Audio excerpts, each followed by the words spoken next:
हिंदू हृदय सम्राट माननीय बाळासाहेब ठाकरे यांच्या आशीर्वादाने तसेच धर्मवीर आनंद दिघे साहेब यांच्या आशीर्वादाने तसेच महाराष्ट्र राज्याचे उपमुख्यमंत्री तसेच मुख्य नेते शिवसेना एकनाथराव शिंदे साहेब यांच्या आदेशाने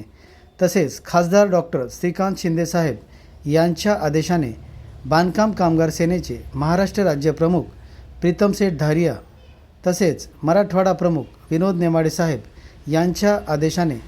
नांदेड जिल्हा प्रमुख सुनील मदमेरे पाटील यांनी अर्जुन नागराज वनप्रतिवार यांची बांधकाम कामगार सेनेच्या नांदेड जिल्हा सचिवपदी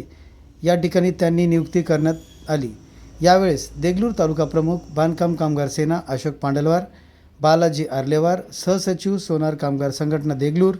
संतोष सुवर्णकार माळेगावकर या ठिकाणी उपस्थित होते। STV 125 news Sunil Madmere Patil Deglur.